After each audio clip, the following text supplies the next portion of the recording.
বন্ধুরা কেমন আছেন? আশা করছি আপনারা সবাই ভালো আছেন। জব নিউজ 18 বাংলা ইউটিউব চ্যানেলের পক্ষ থেকে আজকে আপনাদের জন্য একটি নোটিফিকেশন নিয়ে এসেছি, যেটা হচ্ছে রেলওয়ে এনটিপিসি রিক্রুটমেন্ট 2025।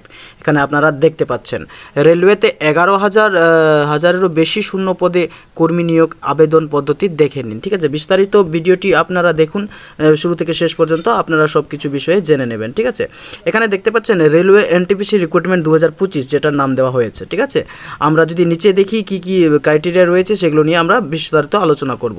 পদের বিবরণ নিয়ে আগে আলোচনা করি, যেটা হচ্ছে নিয়োগকারী সংস্থা হচ্ছে রেলওয়ে রিক্রুটমেন্ট, যেটা হচ্ছে RRB। ঠিক আছে, পদের নাম বিস্তারিত দেওয়া থাকবে নিচে। ঠিক আছে, আমরা দেখে নেব। শূন্য পদের সংখ্যার কথা যদি আমরা বলি, এখানে দেখতে পাচ্ছেন হিউজ পরিমাণে রয়েছে, যেটা হচ্ছে 11,558টি রয়েছে। একদম খুব খুশির খবর। এবং যদি বলি পরীক্ষার বিষয়টি, সেটা হচ্ছে কি কম্পিউটার বেসড পরীক্ষার প্যাটার্ন হবে, যেটা হচ্ছে আপনাদের মধ্যে অনেকেই রয়েছেন যারা এখনও পর্যন্ত রেলওয়ে নিয়োগের এনটিপিসি যেটাকে বলা হচ্ছে পরীক্ষার প্যাটার্ন নিয়ে সংশয়ের মধ্যে রয়েছেন।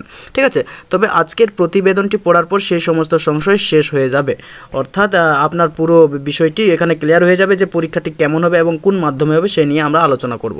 এখানে দেখতে পাচ্ছেন 1 নম্বরে দেওয়া হয়েছে, যেটা হচ্ছে যেখানে দেখতে পাচ্ছেন কম্পিউটার বেসড প্রথম পরীক্ষায় শুধুমাত্র মাল্টিপল চয়েস কোশ্চেন থাকবে। ঠিক আছে, কম্পিউটার বেসড হবে সেটা অনলাইনের মাধ্যমেই, যাই হোক কম্পিউটারের স্ক্রিনের মধ্যে। আর 2 নম্বরের মধ্যে আমরা দেখতে পাচ্ছি এখানে কি বলছে, যে এক্ষেত্রে মোট 100 নম্বরের 100টি প্রশ্ন থাকবে, প্রতিটি প্রশ্নের মান হবে কত, 1 নম্বর করে। ঠিক আছে, এখানে ক্লিয়ার হয়ে গেলেন। তারপর 3 নম্বরে কি বলছে, এখানে দেখে নিন, কোন প্রশ্নের উত্তর ভুল হলে সেই ক্ষেত্রে 1-3 মানে 3টি ভুল হলে 1 নম্বর কাটা যাবে, এই কথা বলা হচ্ছে। ঠিক আছে, নেগেটিভ মার্কিং করা হবে এই কথা বলা হচ্ছে, অর্থাৎ 3টি যদি ভুল করেন, 3টি প্রশ্নের উত্তর ভুল করলে সেটার ক্ষেত্রে 1 নম্বর কাটা যাবে, সেই কথা বলা হচ্ছে।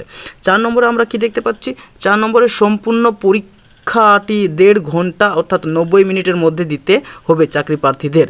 ঠিক আছে, পরীক্ষার তারিখের কথা যদি আমরা আলোচনা করি, এখানে দেখতে পাচ্ছেন সম্প্রতি রেলওয়ে রিক্রুটমেন্ট বোর্ড RRBর পক্ষ থেকে 2025 সালের এপ্রিল মাসের এই পরীক্ষাগুলি নেওয়া হবে, এপ্রিল মাসের মধ্যে এই পরীক্ষা নেওয়া হবে এই বলে জানানো হয়েছে। ঠিক আছে, তাই চাকরি প্রার্থীদের এখন থেকেই প্রস্তুতি নিতে শুরু করতে হবে, অর্থাৎ যারা আপনারা ভাবছেন যে সেই এনটিপিসির পরীক্ষাটি দেবেন, তারা আপনারা এখন থেকে প্রস্তুতি নেওয়া শুরু করে দিন। ঠিক আছে, এর কথা যদি আমরা দেখি, তাহলে পরীক্ষার তারিখ যেদিন ঘোষিত হবে তার 4 থেকে 5 দিন আগেই প্রত্যেকটি যোগ্য প্রার্থীদের অ্যাডমিট কার্ড প্রকাশ করে দেওয়া হবে, অর্থাৎ পরীক্ষার 4 থেকে 5 দিনের আগেই সব অ্যাডমিট কার্ড রিলিজ করা হবে এই কথা বলা হচ্ছে। ঠিক আছে, তবে হ্যাঁ বন্ধুরা, এই বিষয়ে আরও বিস্তারিত যে যদি আপনাদের প্রশ্ন থাকে, সেই হিসাবে আপনারা আমার ডিসক্রিপশনে গিয়ে সেখান থেকে নোটিফিকেশন ডাউনলোড করে নেবেন এবং সেখান থেকে বিস্তারিত বিষয়টি দেখে নেবেন।